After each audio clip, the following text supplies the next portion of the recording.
The aroma of pot roast filled the dining room of the Pierce family home in Columbus, Ohio, mingling with the scent of fresh rolls and the underlying tension that always accompanied Sunday dinners.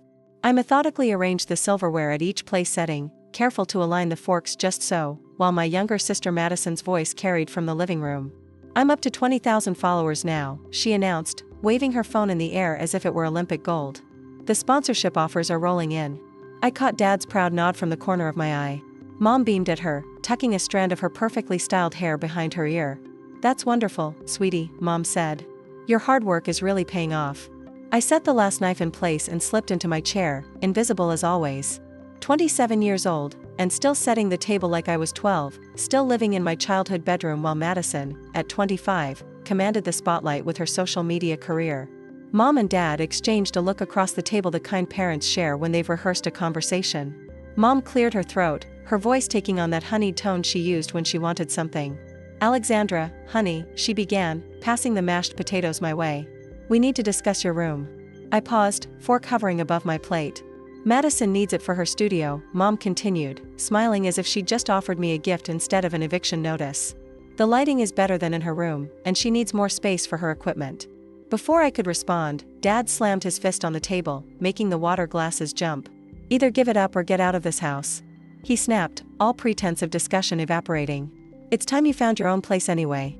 Madison smirked from across the table, twirling a strand of blonde hair around her finger. "It's not like you need space to shuffle papers," she said with a dismissive shrug. The table fell silent. Everyone watched me, waiting for tears or protest. I cut a piece of pot roast and placed it in my mouth, chewing slowly. My expression revealed nothing as I swallowed. Inside my head, a different scene played out. My 10 by 12 bedroom upstairs was more than just a sleeping space. It was my sanctuary, my office, the command center of a life they knew nothing about. Finance books lined the shelves I'd installed myself. A modest desk held my computer, a computer whose screen frequently displayed an investment portfolio worth millions. While they'd been watching Madison perform in talent shows and school plays, I'd been working. Weekend jobs through high school. Online courses in financial management during college. Building my consulting business client by client, dollar by dollar. I looked down at my phone beneath the table, swiping past the apartment listings I'd been browsing all week. I'd been planning my escape for years, saving and investing while they thought I was just job hunting between temp positions. My mind flashed back to when I was 14. I could still feel the weight of the shoebox in my hands as I counted out $780 in crumpled bills, weekend shifts at the local diner. Tips included, enough for the laptop I needed. "Alexandra," Mom had said that afternoon, standing in my doorway with that same sweet smile. "Madison needs video equipment for her school project. The one that might get her noticed by that arts program?" I remembered how Dad had taken the box from my hands without asking, how they'd both spoken over my protests. "Your sister needs this for her future," Dad had said firmly. I remembered locking myself in the bathroom afterward, the cold tile against my knees as I sobbed silently, promising myself I would never depend on them again. That was the day I understood my place in this family, the invisible child whose achievements would always be dismissed as that spreadsheet hobby. 13 years later, nothing had changed. Except me. I placed my napkin beside my plate and stood up, my chair sliding back without a sound. "I understand," I said, my voice steady. "I'll have an answer by next Sunday." Madison's mouth opened slightly, confusion replacing her smugness. Mom and Dad exchanged glances. This wasn't the reaction they'd expected. They wanted tears, begging, the Alexandra who would eventually give in. From the end of the table, my younger brother Eli watched me with an unexpected expression, not amusement at my predicament, but something that looked almost like concern. At 18, he was starting to see the family dynamics with clearer eyes. "Alexandra," Mom began, but I was already walking toward the stairs, my posture straight, my steps measured. "We can discuss the details later," I said over my shoulder. "Madison, make a list of what changes you want to make to the room. I'll need to know what to prepare for." Behind me, their voices resumed, already discussing paint colors and lighting setups for Madison's new studio. They had already forgotten I was leaving the room, just as they had always forgotten I was in it. In the privacy of my bedroom, I closed the door and took out my phone. I scrolled to a contact I'd added months ago but never called. Until now. Marjorie Klein, a professional voice answered on the second ring. I took a breath, feeling the weight of years lifting from my shoulders. "Marjorie, this is Alexandra Pierce," I said, looking out my window at the house across the street, the one with the for sale sign that had caught my eye weeks ago. "I'm ready to make that move we discussed." The next morning, Dad's laptop sits unguarded on the kitchen counter, his email open like a treasure map. I glance over my shoulder, the house empty, except for the hum of the dishwasher. My fingers hover over the keyboard. This isn't like me, this intrusion into someone else's digital space, but then again, neither was their ultimatum about my room. I click on a folder labeled Family Finances, and the screen fills with spreadsheets that make my stomach clench. Credit card statements stretch endlessly, a digital tapestry of debt I never knew existed. $180,000. The number blinks at me from the bottom of the screen. $180,000. My parents have racked up supporting Madison's influencer career. Line after line tells the story: camera equipment, lighting rigs, professional editing software. A $3,000 charge from last month for a weekend workshop with some social media guru in Chicago. All labeled as business expenses in Dad's meticulous notes. I dig deeper, finding an email thread between my parents discussing a second mortgage. The house I grew up in, leveraged for Madison's Instagram fantasy. A new message notification pops up: Madison to her talent agency. I shouldn't open it. I do anyway. I'm projecting to hit 50 Kelvin's followers by next month, she wrote. I check her actual numbers on a dashboard Dad has bookmarked. $19,723. Less than half what she's claiming. The front door rattles. I close the laptop and drift toward the stairs, heart hammering against my ribs. Mom walks in with grocery bags, barely glancing my way. Alexandra? She calls as I reach the landing. Don't forget Sunday's deadline. Madison's been making plans for that room for weeks. I pause, not turning around. My financial paperwork. We'll box it all up for you? Mom interrupts, the false sweetness in her voice making my teeth ache. Though some of it might accidentally get thrown away during cleaning. You know how that happens. Her casual threat settles over me like a winter chill. 7 days. That's all I have before they expect me to surrender my space, and with it, any proof of the life I've built. I grab my laptop and drive to Crimson Cup Coffee, my unofficial second office. The barista nods in recognition as I order my usual black coffee. No room. Settled in my corner booth, I open my own financial dashboard. The numbers glow back at me. $2.70 million in company earnings this fiscal year. 3 full-time employees. Clients across 4 countries. I take a long sip of coffee, letting the bitter warmth fill me. A quiet confidence replaces the lifelong doubt that's shadowed me since childhood. They never saw me. Maybe they never will. My phone buzzes with a text from Marjorie Klein, the realtor. Found 3 properties matching your criteria. Available to view this afternoon? I stare at the message, a plan crystallizing in my mind. This isn't just about finding somewhere to live anymore. I won't just leave, I whisper to my screen. I'll make a statement they can't ignore. Though, I text Marjorie back. Yes, looking for something specific, preferably visible from my parents' house. Her response is almost immediate. I have just the place. Meet at 3 p.m.? I smile for the first time in days. Perfect. 3 hours later, Marjorie's sleek car pulls up to a 2-story colonial directly across from my parents' house. The for sale sign I'd been eyeing for weeks stands in the front yard. This is exactly what I want. I tell Marjorie as we walk up the stone path. Something they'll see every single day. Marjorie's professional veneer cracks slightly, her eyebrow raising. Interesting choice of words. She says, unlocking the door. Most clients talk about what they want to see, not what they want others to see.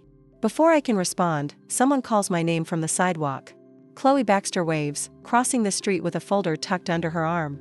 Her auburn hair catches the afternoon sun as she navigates around a parked car. I brought those property listings you asked about, she says, climbing the steps to join us. But I see Marjorie's already got you covered. Chloe has believed in me since college, when I showed her my business plan scrawled on coffee shop napkins. While everyone else saw pipe dreams, she saw potential. Alexandra's financials have been pre-approved. Marjorie explains as we tour the house, the sellers are motivated. We could fast-track this. If you're serious.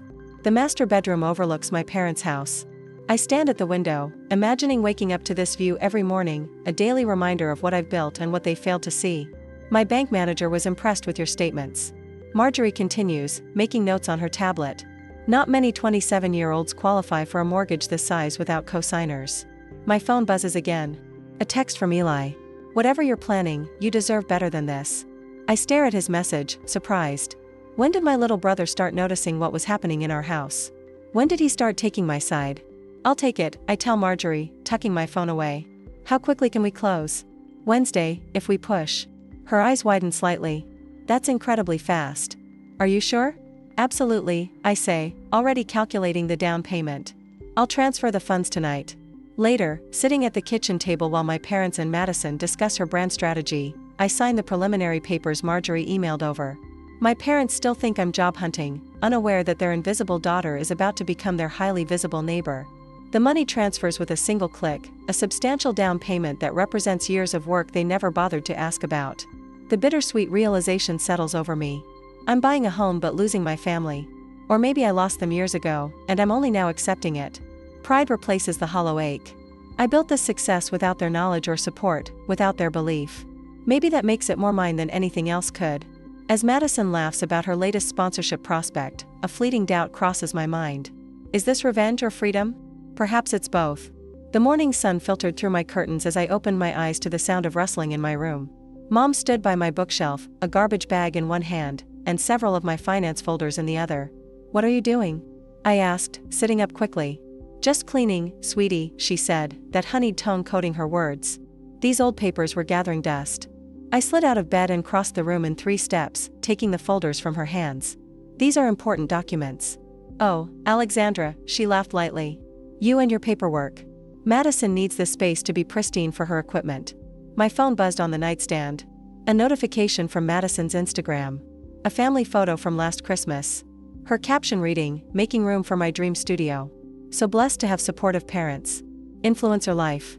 Dream coming true." I bit the inside of my cheek, tasting copper. 63 likes already, most from people who'd never set foot in our house. "I thought we agreed Sunday was moving day," I said, carefully returning the folders to their proper place on the shelf. Mom sighed, tying the garbage bag. "Plans change. Madison's equipment arrives Wednesday now, not Sunday," she patted my shoulder. "You're always so adaptable, honey. That's what I love about you." Adaptable, the word they used when they meant invisible. Downstairs, Dad sat at the kitchen table, coffee mug in hand, newspaper spread before him. His eyes flicked up as I entered, then back to the sports section. "Morning," I said, pouring myself coffee. "Some people in this house don't understand sacrifice." He muttered, "Ungrateful children taking advantage." The irony burned worse than the coffee. I said nothing as I spread peanut butter on toast, calculating the hours until I could leave this house forever.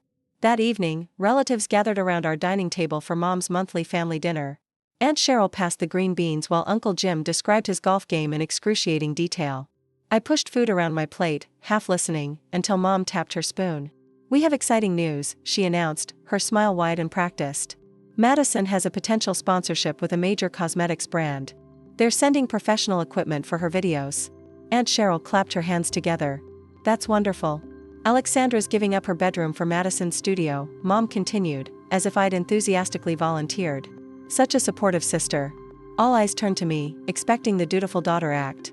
I smiled tightly and raised my water glass. Family supports family, right?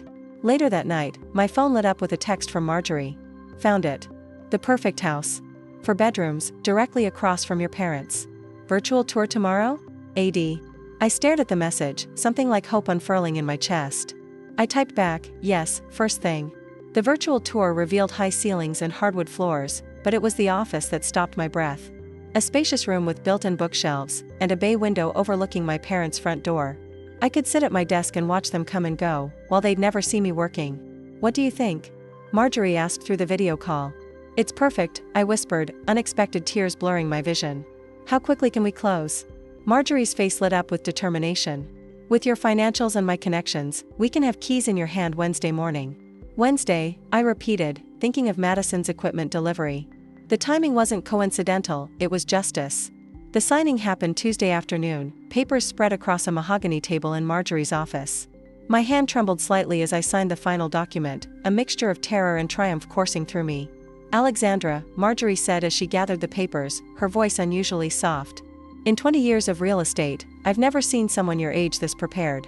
I blinked rapidly, unprepared for the warmth that spread through my chest at her words.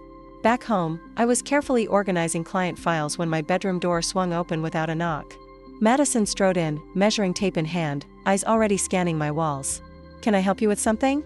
I asked, not looking up from my desk, just measuring for my lighting setup. She said, stretching the tape across one wall. "This space is barely adequate, but I'll make it work." I continued typing, my keystrokes deliberately calm. "I see. My brand is on the verge of $1 million valuation." She continued, pacing the perimeter of my room. "I need this space more than you do. It's not like you're doing anything important with it." If she only knew the irony, the financial empire I'd built while she collected followers and free makeup samples. "We'll see what happens Sunday," I said, saving my document. Madison laughed, the sound sharp and dismissive. "Mom and Dad already decided, you don't have a choice." I looked up then, meeting her eyes directly. A small, secretive smile curved my lips. "Everyone has choices. Some just take longer to make them." Confusion flickered across her face before she rolled her eyes and left, the door banging shut behind her. That night, Chloe arrived with empty boxes after my family left for their weekly movie night. "Operation Independence is a go," she whispered, pulling packing tape from her purse. "I've got the essentials list." I hugged her tightly. "Thank you." We worked quickly, packing my most important possessions while leaving enough to maintain the illusion I was still living there. My college friends arrived an hour later with more boxes and quiet determination. Eli texted. Chloe said, taping another box. "Your parents decided to get ice cream. He'll stall them." My brother's unexpected alliance warmed something in me that had been cold for years. Marjorie called past midnight with confirmation. "We're set for 9 a.m. closing. The movers will arrive at your parents' house at 10, while everyone's at work." Wednesday morning dawned clear and bright. I stood on the sidewalk watching Marjorie's car approach, keys dangling from her fingers as she stepped out. "Congratulations, homeowner," she said, pressing the keys into my palm. The movers arrived precisely at 10, efficient and discreet. I directed them through my childhood home, pointing out what to take and what to leave. My desk, my books, my clothes, the physical manifestations of a life kept hidden for years. By noon, I stood in my new master bedroom, watching the movers assemble my bed frame. The window offered a perfect view of my parents' house, the bedroom that had been mine for 27 years now visible from across the street. "Where do you want this desk, ma'am?" one of the movers asked, gesturing to my workstation. "In the office," I said, positioned to face the front window. Chloe arrived with lunch as the movers finished, her eyes wide as she explored my new home. "This is gorgeous, Alex, and huge." We sat on the floor of my new living room, eating sandwiches amid half-unpacked boxes. "Are you doing this for revenge?" she asked quietly, making them see what they missed. I considered her question, watching sunlight pattern the hardwood floors. "This isn't about revenge," I said finally. "It's about becoming visible." That evening, I arranged my important papers in a leather portfolio folder: deed, financial statements, company information, evidence of the life I'd built while they weren't looking. Standing before my bathroom mirror, I practiced my expression, ensuring no anger or hurt showed through. Sunday's revelation needed to be delivered with calm confidence, not emotional outbursts. I selected my outfit for Sunday's appearance: a tailored navy blazer, cream silk blouse, and my grandmother's pearl earrings. Professional but familiar, the Alexandra they knew, but finally seen clearly. As the last box was unpacked, I returned briefly to my parents' house. In my stripped bedroom, I placed my childhood teddy bear against the pillow, the only personal item remaining. A silent goodbye to the girl who had lived in the shadows. Saturday night, I stood at my new bedroom window, watching lights glow across the street. Madison's car pulled up, friends spilling out laughing. Through the upstairs window, I could see them touring my empty room, Madison gesturing expansively about her plans. My phone buzzed with a text from Eli. "They think you're staying with Chloe, what are you really doing?" I smiled, typing back. "Come to coffee tomorrow, you'll want to see this." Placing my phone down, I walked through my silent house, fingertips trailing along walls that belonged entirely to me. On the entry table, I positioned the deed folder precisely in the center. "Tomorrow," I whispered to the empty house, "they'll finally see me." Sunday morning arrives with a clarity I haven't felt in years. I adjust my blazer, charcoal gray, tailored perfectly as I cross the street toward my parents' house. The weight of the deed folder in my hand feels substantial, grounding. Through the front window, I can see them gathered around the kitchen table, my former prison, now just a stage for what comes next. I knock twice, sharp and confident. Mom answers, her smile faltering when she sees my professional attire. "Alexandra? We weren't expecting you so early." Her eyes dart to the street behind me, searching for Chloe's car. "Where did you park?" "I walked," I say simply, stepping past her into the foyer. The kitchen falls silent as I enter. Dad looks up from his newspaper, Madison from her phone. Only Eli offers a genuine, "Good morning." I pour myself coffee from the pot on the counter, an action I've performed thousands of times in this house. Today it feels different, a choice rather than an obligation. "I thought you'd be bringing your things," Madison says, her tone sweet but eyes calculating. I've already picked out paint samples for the walls, thinking of a blush pink with gold accents for my backdrop wall. Madison says, I settle into my usual chair, crossing my legs casually. "That sounds nice." Madison launches into detailed renovation plans, describing lighting setups and equipment placement. I sip my coffee, nodding at appropriate intervals while watching Dad's impatience build. The timing has to be perfect. When are you moving your things? Dad finally interrupts, folding his newspaper with a crisp snap. The room stills, all eyes on me. This is the moment I've rehearsed in my mind 100 times. I already did, I reply, my voice steady. Wednesday was my first day, actually. Mom's coffee cup clinks against its saucer. Staying with Chloe isn't a real solution, Alexandra. You need to think about this rationally. Dad laughs, the sound devoid of humor. You'll be back when you can't afford rent. The real world is expensive, especially for someone with your employment history. Employ, 2 to 1. Madison reaches across the table, patting my hand with artificial concern. Don't be dramatic just because you're jealous of my success. We all have our paths, even if yours is taking longer to develop. They present a united front, so confident in their assumptions. But for the first time, I notice a flicker of unease in Mom's eyes as I remain unruffled by their dismissals. Thank you all for your concern, I say, placing the folder on the coffee table with deliberate slowness. But I'm not renting. I bought a house. The statement hangs in air, rearranging the molecules between us. I let the silence stretch, savoring the shifting expressions across their faces. Confusion. Disbelief. The first edge of alarm. The one across the street, actually. I turn slightly in my chair, pointing through the front window at my new home, 3 stories of brick and character directly in their line of sight. Mom's coffee cup slips from her fingers, splashing brown liquid across the white tablecloth. Dad's mouth opens and closes without sound. Madison sits frozen, her Instagram post forgotten mid-type. How could you afford that? Eli asks, breaking the stunned silence. There's no judgment in his voice, only genuine amazement. I straighten my shoulders, embracing the truth I've hidden for years. I own a financial consulting business. A what? Dad's voice cracks. A financial consulting firm. We manage portfolios and investment strategies for clients across the country. I keep my tone, matter of fact, as if discussing the weather. We crossed $2.7 million in revenue last quarter. Years of dismissal hang in the balance as I let them process this information. Eli's eyes widen, respect dawning in his expression. Mom recovers first, her smile tight. It's probably just a starter home with a small mortgage. That neighborhood has become quite affordable lately. I slide financial statements across the table.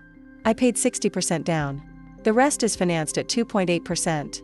Madison's phone slips from her hand, clattering onto her plate.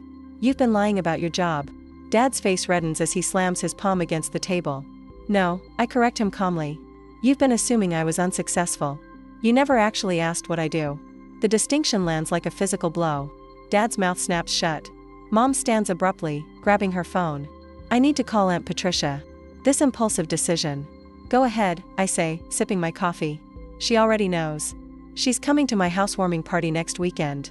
Within an hour, the family machinery activates its defense systems. Mom calls 3 relatives, her voice growing increasingly strained as their responses prove disappointingly supportive of my brave new chapter. Madison posts a vague story about toxic family drama that garners minimal engagement compared to her usual content.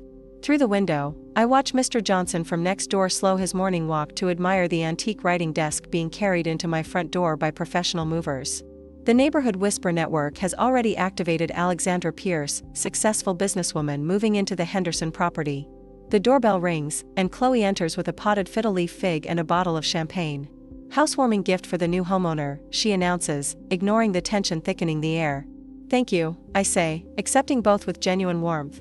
The contrast between her authentic support and my family's calculated reactions couldn't be clearer. Eli stands, glancing between our parents and me. Can I see your new place, Alex? The request represents more than curiosity, it's the first crack in the family's united front. His willingness to cross the street with me carries weight beyond the physical journey. Of course, I say, gathering my things. Anytime. As we prepare to leave, Dad clears his throat. We should discuss your future visits. Sunday dinners are a family tradition.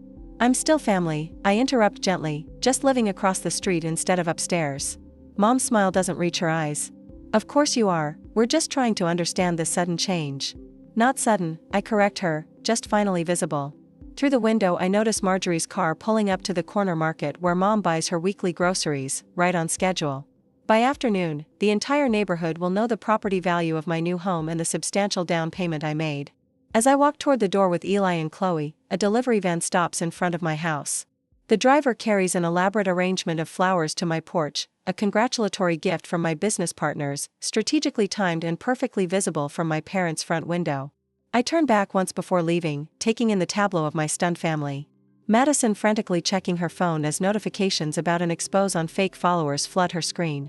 Mom and Dad exchanging worried glances, the unpaid second mortgage application sitting in Dad's email draft suddenly feeling more precarious. Success is often built in quiet rooms, I say softly, while others are performing.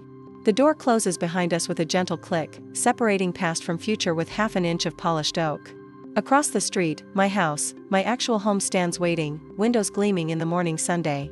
2 weeks later, the doorbell chimes through my quiet home, interrupting my morning coffee ritual. Through the peephole, I spot my mother's perfectly coiffed hair and the edge of what appears to be a pie dish. I take a deep breath, straighten my shoulders, and open the door with a neutral expression. Alexandra, sweetheart, Mom holds up a perfectly golden-crusted apple pie, steam still rising from the lattice top. I made your favorite, we should talk. I step aside, allowing her into the entryway of my new home. Her eyes dart around, taking in the tasteful furnishings, the spacious layout, the unmistakable signs of success she never bothered to notice before. This is quite something you've done here, she says, placing the pie on my kitchen counter. Her hands flutter to her pearl necklace, adjusting it unnecessarily. Your father and I always believed in you, you know? I pour her a cup of coffee without responding. The silence stretches between us. Madison's having a hard time with sponsors, she finally says, staring into her cup rather than meeting my eyes. Some issue with her follower count. Technical things I don't understand. I see, I reply, keeping my voice even. Family supports family, Alexandra. Mom reaches across the counter to touch my hand. I don't pull away, but I don't reciprocate either. We've always been there for each other, haven't we? Later that afternoon, Dad makes his approach. He catches me retrieving mail from my box, his timing too perfect to be coincidental. Your mother misses you, he says without preamble. We all do. We should put this behind us and move forward as a family. I nod politely, sorting through envelopes. I'm open to that possibility, Dad. His relief is palpable but premature. That evening, my phone lights up with a barrage of texts from Madison. You're destroying this family, Mom cried all afternoon. Everyone thinks you're so selfish. After everything they did for you, I place the phone face down on my coffee table and return to reviewing client portfolios. The messages continue to arrive, each vibration less affecting than the last. The next morning, Mom calls to inform me that Aunt Patricia asked about my absence at Sunday dinner.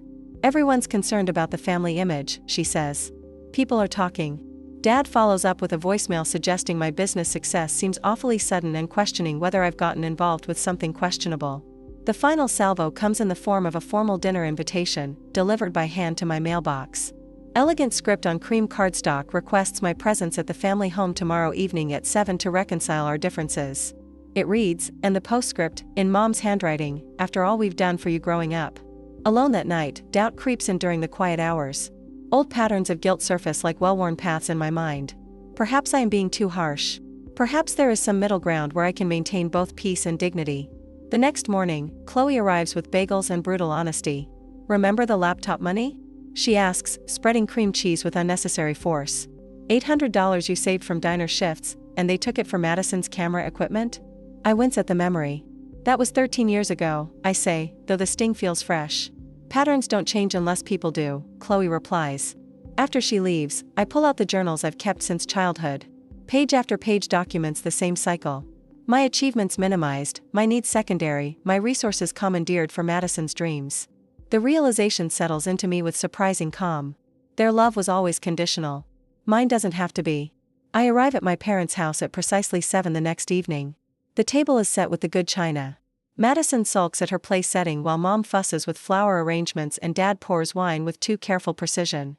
Alexandra, Mom exclaims with excessive brightness. You came. I take my seat, my posture relaxed but dignified. The difference is immediately apparent. I'm not the daughter desperately seeking approval. I'm a successful woman who has chosen to be here on my terms. Madison attempts several barbs throughout the salad course. Not everyone can buy their way into feeling important, she mutters. I meet her gaze steadily. You're right. Some people have to earn it. Her fork clatters against her plate. When the main course is served, Dad clears his throat meaningfully. The moment for reconciliation has apparently arrived, according to their schedule. I needed to build my own life, I say before they can begin their prepared speeches. You needed me to remain invisible. Those two things weren't compatible. Mom's hand freezes midway to her water glass. Alexandra, we never. I'm open to a relationship, I continue calmly, but not one based on what you can take from me. The silence that follows is profound. What does that mean exactly? Dad finally asks, his tone careful. I explain. With the precision of someone who has prepared thoroughly, how I built my business over years of work. How I paid for my education through scholarships and side jobs. How I attempted, repeatedly, to share my successes. Only to have them dismissed or ignored. That spreadsheet hobby, I quote back to them, is now worth millions. Madison's face contorts with something between rage and envy. For the first time, she sees the difference between her bought followers and my earned success. The knowledge visibly burns. Mom attempts to redirect. Speaking of your business success, Alexandra, perhaps you could help with family finances, just until Madison gets back on her feet. The trap is sprung, but not as she intended. From my purse, I remove a folder containing documentation of every instance they took from me, from the laptop savings, to college fund withdrawals for Madison's headshots. Dad begins to protest, but his words die as I show him his own signature on a withdrawal slip from my college account. Madison launches into a tantrum about fairness and family loyalty that exposes her entitlement more clearly than any argument I could make. Through it all, I remain composed. The family narrative collapses around us, but I do not gloat or rage. There's no satisfaction in watching them confront reality, only the quiet relief of finally being seen. I'm willing to have a relationship based on mutual respect. I say when the storm subsides. That includes financial boundaries. I won't support anyone without accountability. I turn to Madison. You can apologize genuinely and we can build something new, or you can maintain your position and we'll maintain our distance. My parents sit stunned, facing consequences perhaps for the first time. You gave me an ultimatum about my room, I say, rising from the table. I chose freedom. I leave without tears or anger, walking the short distance across the street to my own home. From my front porch, the family house is clearly visible, windows glowing with artificial warmth. Eli appears at his upstairs window. I raise my hand in a small wave, an offering of connection separate from our parents. He returns the gesture, his expression thoughtful. One by one, the lights in my parents' house go dark as I stand on my porch. My own home remains illuminated, warm with the light of independence. I hear through neighborhood whispers that Madison's career collapse has accelerated. Her fake follower scheme exposed, sponsorships withdrawn, her influencer dreams crumbling. Meanwhile, my parents face the prospect of financial ruin, their resources depleted by years of supporting Madison's illusions. I watch the for sale sign being hammered into their lawn the following week, feeling neither victory nor remorse, only the quiet certainty that some lessons come at a higher price than others. The morning sun streamed through my kitchen window, casting golden light across the countertop. 6 months had passed since that Sunday dinner ultimatum, and what once felt like an act of defiance now simply felt like home. I cradled my coffee mug and stepped onto the front porch, breathing in the crisp autumn air.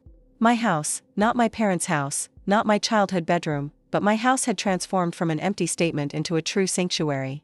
The living room walls, once bare, now displayed framed awards from the Columbus Business Association, including last month's Emerging Entrepreneur Honor. My consulting firm had grown to 5 employees, all working remotely but gathering monthly in my converted dining room for strategy sessions. Across the street, the curtains remained drawn at my parents' house.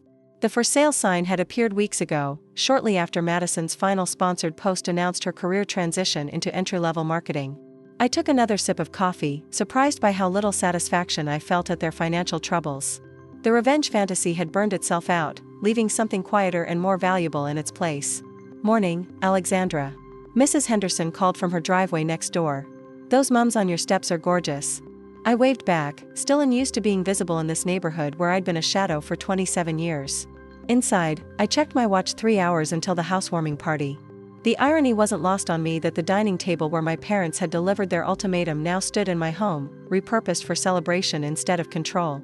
I'd bought it at their hastily organized estate sale, paying twice its value while Madison glared from the porch. The doorbell rang, and Eli stood on my doorstep holding a potted plant. "You're early," I said, stepping aside to let him in. "Thought you might need help setting up." He set the plant down, hands in pockets. At 19, his shoulders had straightened, his voice deepened. Community college had been good for him. "Place looks amazing." "Thanks for coming," I squeezed his arm. Our relationship had been the unexpected gift in all this, the slow construction of a real sibling bond built on mutual respect rather than shared childhood wounds. "Remember when Dad asked where you saw yourself in 5 years?" Eli asked, arranging chairs around the living room. "At that dinner?" I nodded, unpacking the catering delivery. "Where do you see yourself now?" he asked. The question landed differently this time. Before, it had been a challenge, a demand for justification. Now it felt like genuine curiosity. Building something that matters, I said. Not just the business, but a life where I don't need anyone's approval to know my worth. Last week, I'd found my childhood journal while unpacking the final box of belongings. On the last page, I'd written, "The room they wanted to take became the foundation for the life I built." The words felt like a bridge between past and future, acknowledging the pain without letting it define me. By noon, my house filled with voices. Chloe arrived first, throwing her arms around me.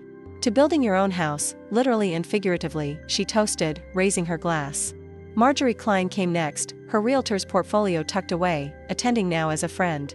My business partners followed, bringing clients who'd become allies. The room buzzed with conversations about future projects and expansion plans. Between conversations, I slipped into my office to finalize the scholarship paperwork, a fund for business students from challenging family backgrounds. Yesterday, I'd mentored a young woman whose father had belittled her career ambitions, watching recognition dawn in her eyes when I shared my story.